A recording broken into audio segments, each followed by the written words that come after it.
No último encontro, nós falávamos sobre concordância verbal. Nós encerramos nesta parte aí que vocês estão vendo.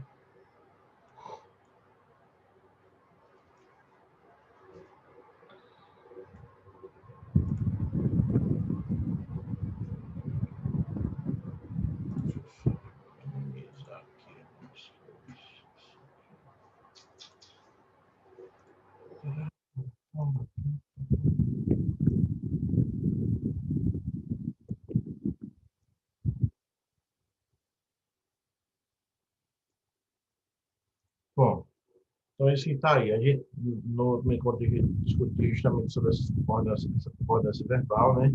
Uma das discussões principais está voltada especificamente para isso aqui, ó, para os dois fatores, os dois principais fatores que são levados em consideração nessa relação do verbo com o sujeito, né? Que é, na verdade, o tipo de sujeito e a classificação do sujeito. São dois elementos básicos, né, os quais a gente deve levar em consideração nessa hora. E a gente viu que o que interfere diretamente o sujeito simples não tem, nós não temos maiores problemas, porque a relação do verbo com o sujeito simples, em qualquer lugar que o sujeito esteja, a relação é de concordância, tá certo? Seguindo aquele padrão, seguindo aquele modelo. Os sujeitos, cada um deles, eles têm uma representatividade pessoal e os verbos eles vão flexionar de acordo com essa representatividade pessoal de cada sujeito, tá? No que diz respeito ao sujeito simples, e aí o posicionamento do verbo não vai interferir, pode estar no início, no meio ou no final, a relação é sempre com o sujeito e o verbo vai concordar sempre com esse sujeito, com essa com esse aspecto pessoal que tem lá no tipo desse sujeito. Já com o sujeito composto, a coisa muda de figura, tá? A gente tem diversas relações, né? E o posicionamento do verbo em relação a esse sujeito interfere, né? Se o verbo foi colocado depois do sujeito, então há particularização no estudo, né? Inicialmente vai seguir o padrão, a regra geral, né? Que é sujeito no plural, verbo no plural. Porém, há algumas particularidades as quais a gente já viu, né? É, ele colocado antes, há a possibilidade de dupla concordância, não é isso? Se os núcleos forem sinônimos, se fizer parte de uma gradação, aquela coisa toda. Se o sujeito composto vier depois, aí a gente já vai ter a relação com o elemento mais próximos, com o elemento mais próximo, perdão, ou com o sujeito que foi onde a gente terminou, ou com o sujeito em sua completude, que foi onde a gente finalizou, certo? Então, aqui nós temos justamente isso que eu acabei de falar, tá bom? Se o sujeito composto aparece depois do verbo em si, há duas relações. Ou concorda com o elemento mais próximo, tá bom? Ou com o sujeito em sua totalidade, em sua totalização. Ou o verbo fica no plural. Resumindo, é isso, tá? Porque a gente viu aqui. Partindo disso, a gente vai para a terceira possibilidade, quando esse sujeito composto ele for constituído por pessoas gramaticais diferentes, né? E aí o verbo vai ficar no plural, embora haja digamos assim, haja aí, na verdade, uma hierarquização, digamos assim, uma hierarquização. Como é que funciona essa hierarquização? Então, há uma prevalecência, digamos assim, de uma pessoa sobre a outra. A primeira sobre a segunda, a primeira sobre a terceira, a segunda sobre a terceira, tá? Nenhuma delas sobre a primeira. Então, vai haver sempre essa hierarquia. Se a primeira aparece, então o verbo vai flexionar no plural, mas na primeira pessoa. Se a primeira não aparece, só tem segundo, terceira, o verbo vai flexionar na segunda pessoa do plural, mas abre um precedente para a terceira pessoa do plural, né, já que existe a relação com o pronome você ou vocês, que é de segunda, mas que usa uma estrutura de terceira que a gente vai ver em seguida, tá bom? Então vamos lá. Se a primeira pessoa, se a primeira pessoa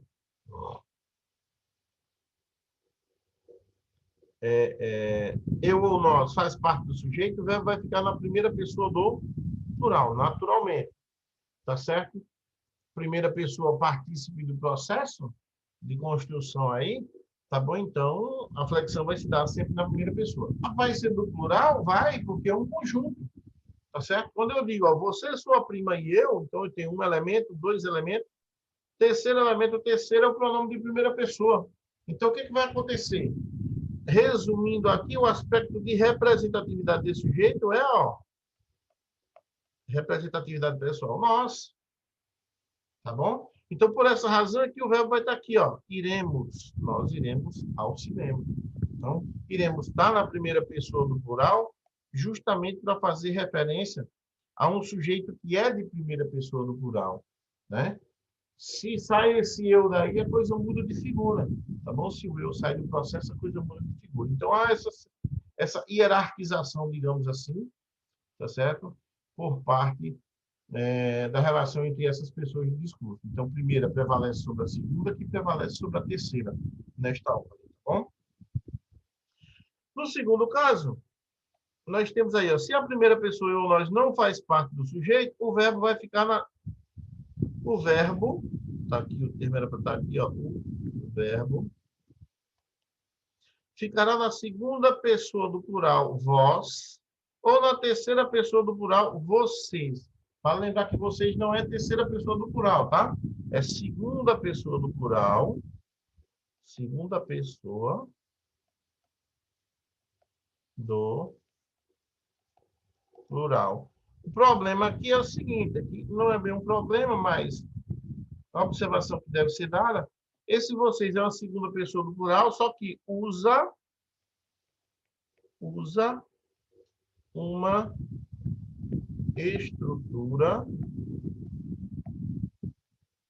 de terceira pessoa do plural, ok? É aquela questão do tratamento, né? Em todo discurso que envolva verbo, vai ter um tratamento pessoal, um tratamento de primeira pessoa, um tratamento de segunda ou de terceira, tá certo? O vocês é um tratamento de segunda que usa uma estrutura de terceira. Por exemplo, ó, se eu, aqui no primeiro caso, ó, tu e teu amigo ficareis aqui em casa. Então, tu e teu amigo aqui, ó, remete a vós.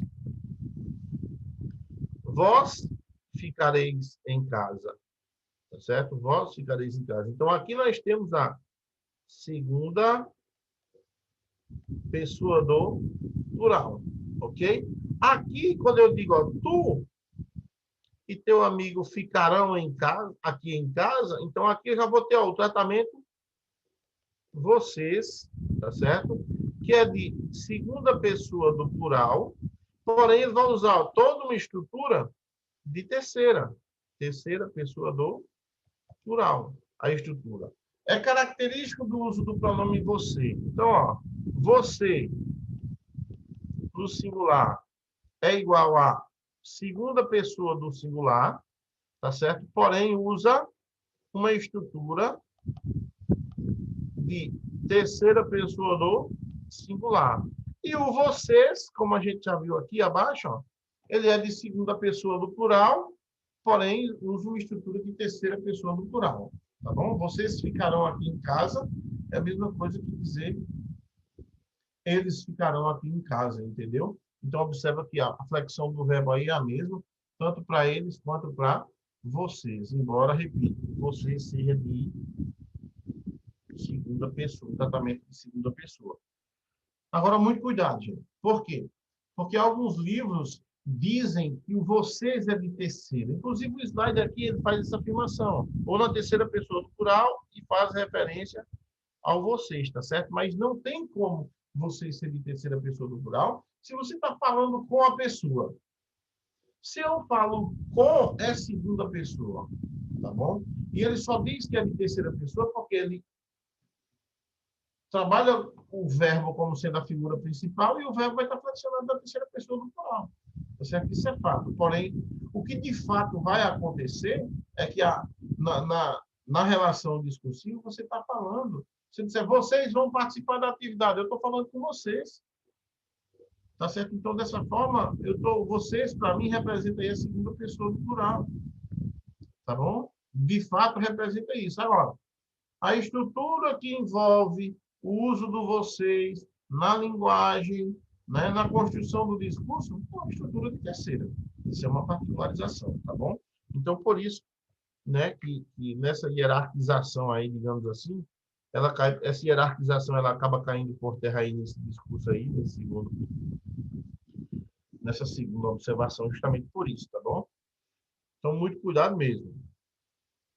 Próxima possibilidade, ó. Se liga lá. Quando o núcleo do sujeito.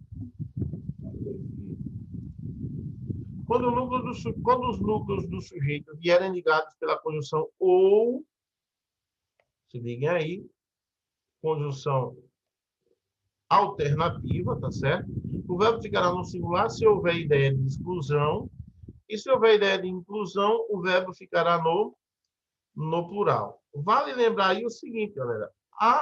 A conjunção alternativa ela tem esse poder de excluir ou de incluir.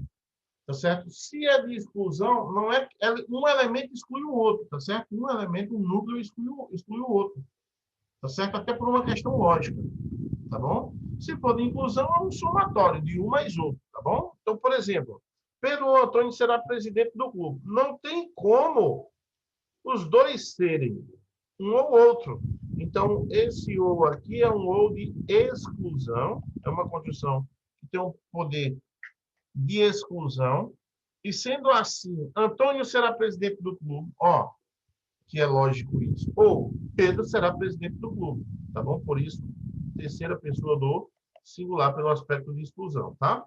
Laranja ou mamão fazem bem à saúde. Então, laranja faz bem à saúde, mamão também faz bem. Se eu somar 1 mais 1 igual a 2, que é igual a plural, ok? Então, se o sujeito é de plural, o verbo tendenciosamente fica no plural, ok? Brasil ou Argentina ganhará o jogo. Nenhum dos dois vai ganhar. Ou um dos dois vai ganhar, os dois não, né? Mas se eu disser Brasil ou Argentina amam o futebol, os dois países amam o futebol. Então, é assim que a coisa se processa. Se o ou traduz uma ideia de exclusão, singular. Concordância vai se dar com o núcleo, com um dos núcleos, né? E plural se a ideia for de inclusão. Agora, se esses núcleos estiverem no plural, então tudo fica no plural, tá? Por duas razões. Pela relação com os dois, de inclusão, e na exclusão, porque o núcleo ao qual faz referência, os núcleos aos quais eles fazem referência estão no plural. Então, não tem por que haver discussão nesse sentido, tá? Segundo passo desta página, quando o sujeito for formado por um pronome de tratamento, o verbo irá sempre para a terceira pessoa. Isso aqui é fato. O pronome de tratamento segue a mesma linha do você, certo? E sua variação de plural. É sempre um elemento de segunda pessoa, né? E aí depende também, né? É sempre de segunda, pode ser de terceira, tá certo? E aí vai ser utilizada a mesma construção. O fato é que, mesmo que o pronome de tratamento ele seja de terceira ou de segunda, não vai interferir nessa discussão. Porque se for de segunda, ele tem o mesmo valor que o você. Se for de terceira, já é de terceira, fica na terceira do singular. Ó, tanto faz ser Sua Excelência, como Vossa Excelência aqui. Sua Excelência leu meus relatórios, ou Vossa Excelência leu meus relatórios. A diferença aqui está no aspecto semântico. Se for o vossa, fala-se com. Se for o sua, fala-se de. Ok? Então, Vossa Excelência leu meus relatórios, eu estou falando com a Vossa Excelência. Sua Excelência leu meus relatórios, eu estou falando dela. Então, o fato é que se for o vosso, é o tratamento você, né? E se for o sua, é o tratamento de terceira pessoa, que é comum esse tratamento também. Então, o fato é que vai ficar sempre na terceira pessoa do singular, ok? Então, quando o sujeito for formado com o pronome de tratamento, independente de ter o vossa ou o sua, independente disso, tá? Ok, galera? Então, é isso. Quanto à concordância do verbo com o sujeito composto, há essas particularidades às quais a gente precisa ficar antenado. Concordância dos verbos impessoais. Aí a gente não vai para isso, para essa discussão, né? A gente vai mudar esse discurso. Não é concordância dos verbos impessoais, mas comportamento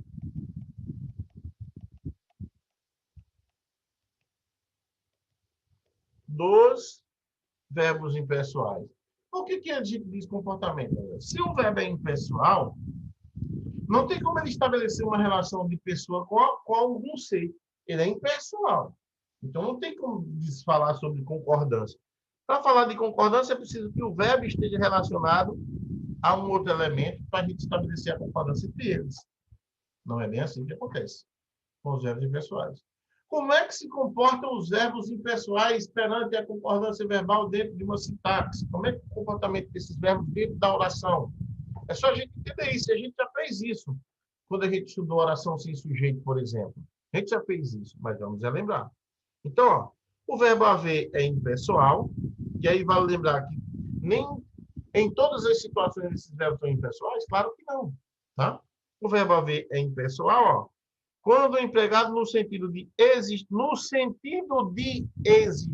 sentido, tá? De existir ou de sentido de acontecer. Isso não quer dizer que os verbos existir ou acontecer sejam também impessoais. Não, tá? São os verbos haver com esse sentido, certo? Então, por exemplo, ó, havia muitos alunos na sala. Então, observa aqui, ó, muitos alunos está no plural. Na sala de aula é uma adjunta adverbial do lugar está no singular.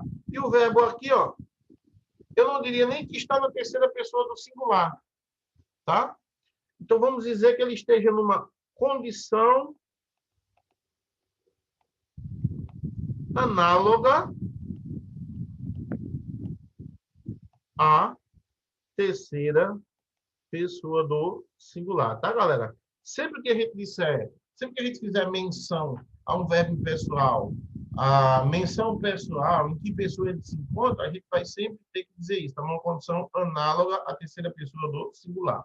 Então, lembrem-se de que esses verbos, eles são impessoais quando tem esse sentido de existir ou de acontecer. Em outras situações, eles são pessoais. E na condição pessoal, o havia é uma estrutura de terceira pessoa do singular. Se ele fosse pessoal. Aqui ele não é. Então, a gente não pode dizer que ele está na terceira pessoa do singular se ele é impessoal. Ok? Mas a gramática, por uma questão cultural e até de aceitação, né?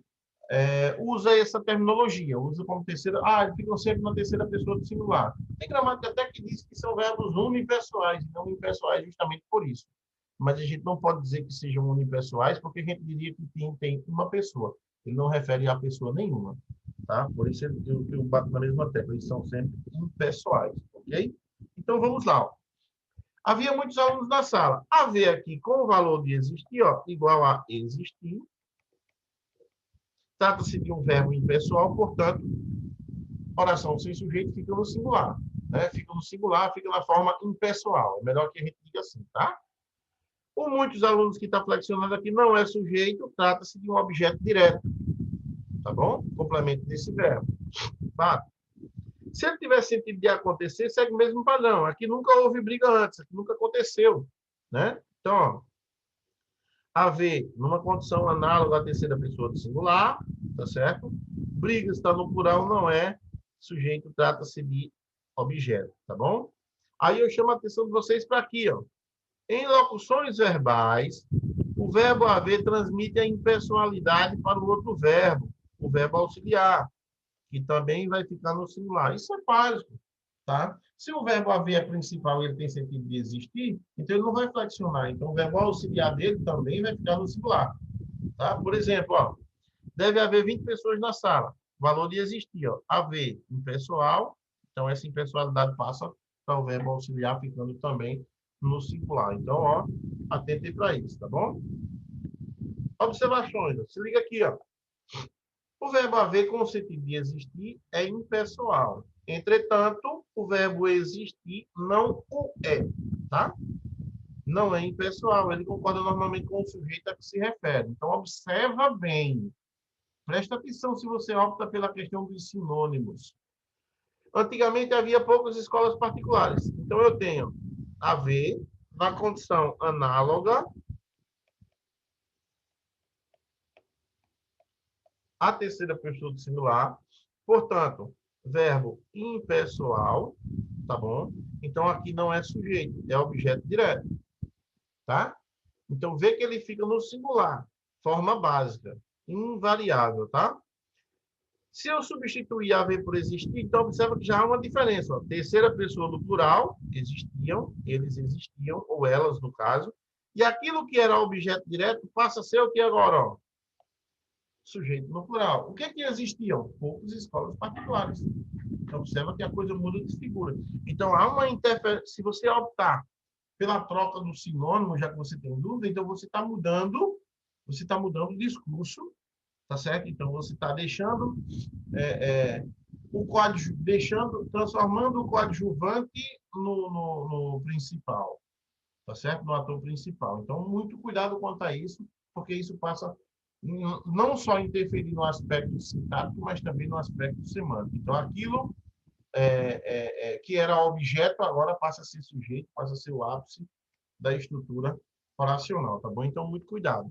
O mesmo vai acontecer numa locução verbal. Ó. Então, ó, deve haver, que a gente viu lá anteriormente, aqui, ó, sem flexão, ó, deve haver 20 pessoas. Se for existir, então deviam, no plural, a terceira pessoa do plural, existir poucas escolas particulares. Aqui nós temos sujeito agora e a terceira pessoa do plural, né? Já que os sujeitos estão no plural, representando o pronome elas, tá bom? Pronome pessoal, elas. Então, atenção quanto a isso, tá, galera? O verbo haver, se ele funcionar como auxiliar de outro verbo, ele vai flexionar normalmente, ele é auxiliar. Todo verbo auxiliar ele é desprovido de semântica, tá? Ele é desprovido de semântica principal, eu quero dizer. Semântica principal. A informação principal se concentra no verbo principal, como o próprio nome diz. Quando o haver funciona como verbo auxiliar de outro verbo, deve concordar normalmente com o sujeito, tá certo? Então, por exemplo, os professores já haviam entrado quando ele chegou. Então, ó, haviam entrado em alocução verbal. Aqui eu tenho o verbo principal no particípio, né? Eu tenho aqui o que chamamos de locução verbal, tá certo? Nessa locução verbal, nós temos como verbo principal o particípio do verbo entrar, e como verbo auxiliar, nós temos aí o verbo haver. Então, ele vai flexionar normalmente, a terceira pessoa do plural, tá certo? Indicando tempo e modo aí naturalmente. Então, a relação com o sujeito, ó, sujeito de terceira pessoa, eles, representativo pessoal, eles haviam entrado também em terceira pessoa do plural naturalmente. Não vai haver problema nenhum. Só vai haver problema se ele for o verbo principal, tá certo? E ele tiver sentido de existir ou acontecer, como a gente viu anteriormente. O verbo fazer, ele é impessoal quando foi empregado na indicação de tempo transcorrido ou a transcorrer. Nesses casos, como ele não tem sujeito, fica na terceira pessoa do singular. Repito, como ele não tem sujeito, fica numa condição análoga à terceira pessoa do singular, certo? Repetindo, é isso, ok? Então, vamos lá. Já faz muitos anos que eu não a vejo. Já faz muitos anos. Alguém pode fazer antes? Não pode construir o tempo, né? Fazer significa construir. Então, na indicação de tempo transcorrido, o verbo é impessoal, ó, fica numa condição análoga à terceira pessoa do singular. A oração aqui vai ser oração sem sujeito, né? Por causa disso, assim como nas questões anteriores, tá bom? E muitos anos não é sujeito, é simplesmente um objeto direto. Na segunda frase, aqui nós temos que não a vejo, quem é que vê alguma coisa? Eu, né? Então, o sujeito desinencial aí, ele não aparece, mas a gente sabe de quem se está falando, então a concordância aí está corretíssima, tá bom? Observação. Nas locuções verbais, o verbo fazer, como todo verbo impessoal, transmite sua singularidade para o auxiliar. Claro, se o fazer indicar tempo transcorrido, a singularidade, a impessoalidade vai ser passada. Então, ó, já deve fazer muitos anos que não a vejo. Mesma coisa, ó, fazer indicando tempo transcorrido, fica no singular, na forma básica. O deve que deveria flexionar em tempo e modo, também fica na forma básica, na condição análoga à terceira pessoa do singular, portanto, oração sem sujeito, tá bom? Então, cuidado com isso, tá?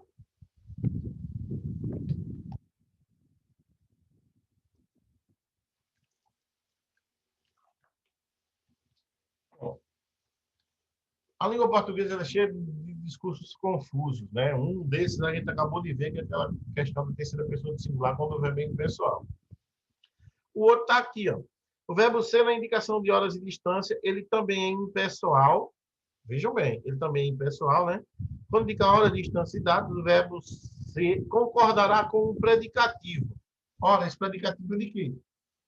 Predicativo de um sujeito que não existe. Curioso, não? Então, a língua portuguesa tem isso. Então, ele concorda com o predicativo. Chamamos de predicativo justamente por ter verbo de ligação, por termos ali um verbo que não transmite informação, que é desprovido de significação. Então, a gente vai chamar ele de verbo de ligação. Todo verbo de ligação participa de uma estrutura que tenha sujeito, verbo de ligação, predicativo do sujeito. Então, a gente vai chamar esse outro termo de predicativo. Tá certo? Então, como o predicativo ele é uma característica do sujeito, teoricamente, ele concordaria com o sujeito, que não existe, né, já que o verbo é impessoal. Então, a concordância com esse predicativo é também uma concordância com o sujeito que não é, que se existisse, o verbo se comportaria daquela forma, tá bom? Então, não vamos deixar de falar em suposições e vamos partir para a prática. Acaba sendo lógico, né, por uma questão, digamos assim, de eufonia, de agradar mais aos nossos ouvidos, tá? Então, ó, observa bem, ó. É 1 hora. Então, ó, uma singular. São 3 horas. São plural. Então, natural que haja essa possibilidade. Então, a concordância, nesse caso, ela vai se dar, a flexão do verbo, melhor dizendo, vai se dar com a ideologia do predicativo. O que está contido naquele predicativo? Se é uma ideia de plural, se é uma ideia de singular, então o verbo vai flexionar com essas ideias, tá? Daqui até a fazenda é 1 quilômetro. Singularidade. Tá vendo? Por isso, ó, verbo no singular. Daqui ao sítio são 10 quilômetros. 10, plural, então por isso a flexão de plural. Então é meio que lógico até, tá certo? Essa relação aí. Tá bom? Observação. Nas indicações referentes a dia do mês, o verbo admite duas construções. Hoje é dia 10, singular, mas aí a relação não é com o numeral, tá certo? A relação é com dia, que está no singular, tá certo? Se apresenta dia, a relação é com dia e vai ficar no singular. Se não apresenta dia, a relação é com o numeral substantivo. Numeral substantivo. Então, ele vai se relacionar com 10, então vai flexionar no plural. É também lógico isso. Tá bom? Então, aqui uma observação importante. A gente estudou orações subordinadas há pouco tempo. E aí ele traz concordância do verbo com o sujeito oracional. Esse sujeito oracional é quando nós temos uma oração que equivale a sujeito. A oração subordinada está aqui, ó. Oração subordinada substantiva subjetiva. Tá bom? Então, quando nós temos uma oração que tem valor de sujeito, o verbo vai ficar no singular. Então, ó, é importante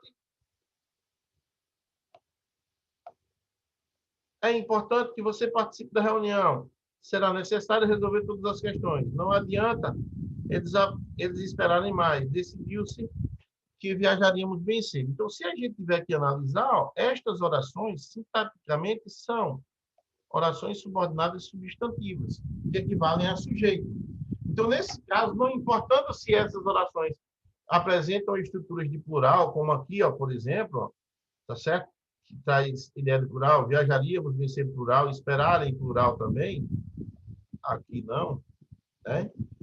A relação que vai se dar com esse verbo, ela vai ser sempre uma relação de singularidade, né? É bom a gente lembrar que essa relação aqui é de oração para oração, não é mais de termos. Eu não tenho mais uma relação sujeito mais predicado. Então, é por essa razão, né, por fazer parte de orações distintas, que o verbo vai ficar sempre no singular, tá bom? Então, o verbo no singular é na oração principal. Aqui eu tenho a oração principal. Aqui eu vou ter oração subordinada, substantiva, subjetiva, com valor de sujeito. Oração que equivale a sujeito. Quando for nessas construções, verbo no singular, tá bom? E para finalizarmos, nós temos essa discussão aqui. Deixa eu ver se eu finalizarmos mesmo, para ver se eu não estou falando besteira. É isso aí. Para finalizarmos, nós temos a relação do verbo com o pronome si, tá bom? Esse pronome si, ele pode assumir duas posturas, a gente sabe disso. Ele pode ser pronome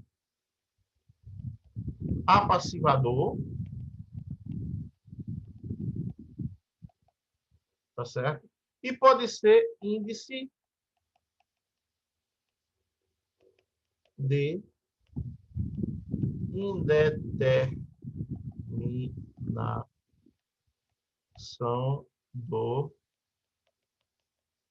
do sujeito. Ele pode ser um desses dois elementos. Se ele for pronome apassivador, a relação de verbo e sujeito não vai sofrer comprometimento nenhum. O verbo vai flexionar com o sujeito normalmente. Se ele for índice de determinação do sujeito, aí a coisa muda de figura. O verbo vai ficar na terceira pessoa do singular.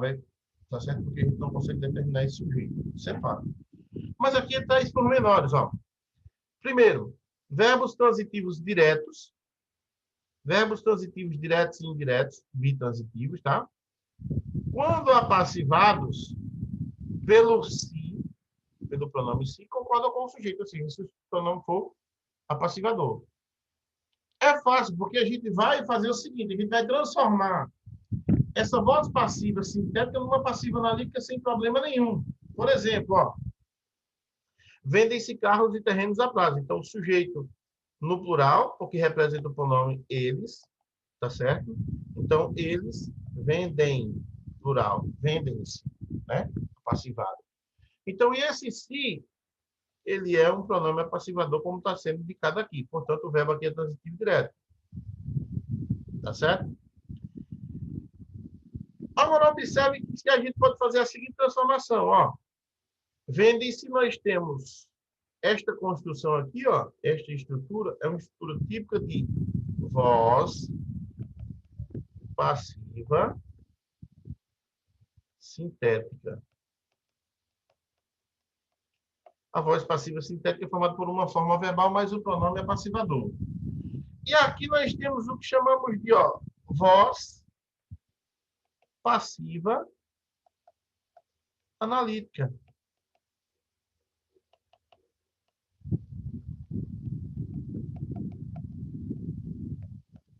Voz passiva analítica. Tá certo? Vai perturbar o capeta.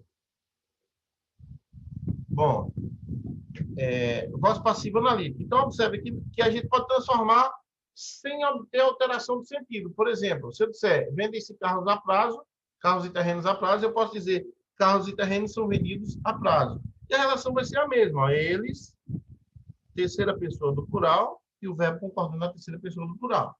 Ok? Outro exemplo é esse aqui, ó. Divulgaram-se os planos foram divulgados, ó. Mesma construção, tá certo? Em termos de sentido. Verbo transitivo direto mais pronome si, né? E aqui eu tenho sujeito mais locução verbal. Eu tenho aqui voz passiva sintética e aqui voz passiva analítica, tá certo? Vale lembrar isso. Ó. Compare essas duas construções e observe. Eles são equivalentes quanto ao sentido? Sim, tá certo? Em ambas o sujeito é o mesmo? Sim, sujeito dos planos, ó. Sujeito dos planos. Em ambas o verbo concorda com o sujeito? Sim. Foram divulgados, concorda com planos, divulgaram-se, concorda com planos. Perfeito. Os demais verbos, né? Por exemplo, de ligação intransitivo e transitivo indireto, quando seguidos por um pronome si, ele é índice de determinação do sujeito e o verbo fica na terceira pessoa do singular. Precisa-se de serventes de pedreiros, verbo transitivo indireto, objeto indireto, e esse si trata-se de índice de determinação do sujeito. O recurso aqui é tentar transformar ele. Eu não vou conseguir transformar naquela voz passiva. De serventes de pedreiros são precisados, eu não consigo. Então, nessa condição aí, fica na terceira pessoa do singular. Sujeito indeterminado, tá certo? Então, aqui ele está justamente naquela explanação, ó. O pronome si tem outros entre outras funções. Primeiro, o pronome passivador. Se ele for apassivador, dentro daquilo que a gente disse, ó, liga verbos transitivos diretos e indica que o sujeito é paciente da ação, e o verbo, nesse caso, concorda normalmente com o sujeito. Ó. Discutiu a questão foi discutida. Discutiram-se as questões foram discutidas. Concorda naturalmente. E aí ele diz justamente isso aqui, ó, tá? E por essa razão, ó, a concordância verbal em orações que usam o pronome passivador, se geralmente provoca dúvidas e frequentemente vemos algumas construções equivocadas. Por exemplo, o errado aqui, ó, vendem-se casas, conserta-se sapatos. Na verdade, casas e sapatos estão no plural, então o correto seria usar essas construções. Vendem-se casas, consertam-se sapatos, ok? Se ele for índice de determinação do sujeito, tá bom? Então, a gente não vai obter essa flexão, tá certo? Ó, liga-se a verbos intransitivos, transitivos indiretos, indicando que o sujeito é indeterminado, e o verbo fica na terceira pessoa do singular. Precisa-se de engenheiros, não se confia nos resultados, trata-se de segredos invioláveis. E aqui eu tenho um exemplo. Ó. Não se confia nos planos. Nos planos não eram confiados. Isso aqui não existe. Ó. Tá bom, galera? Então é isso. Tá bom? Dei uma lida nessa observação aqui, ó. Nessas observações, para finalizar aqui, ó. Tá bom? Que faz juiz ao que foi dito antes. Convém lembrar que o núcleo do sujeito nunca é regido de preposição. Então, isso aqui não é possível. Tá vendo? Na maioria dos casos, o que impossibilita a transformação da voz ativa para passiva, para a gente obter aquela relação com o sujeito, é a presença da preposição. Então, ó, em aqui faz essa diferença, tá certo? Então, é isso, povão. Com isso, termina essa parte aqui, de concordância verbal, a gente finaliza.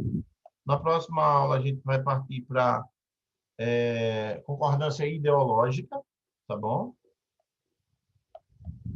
Para a gente já encerrar o conteúdo e partir para a parte de regência verbal, que é outra parte de suma importância, tá bom? Então, com isso eu finalizo. Fiquem com Deus. Né? Lembrem aos pais de vocês que amanhã nós teremos reunião com os pais da galera do terceiro ano, hoje do primeiro e do segundo, e amanhã com a galera do terceiro ano, tá bom? Para a gente fazer uma avaliação de 2020, tá certo? Não vamos projetar 2021 e até uma projeção para 2021.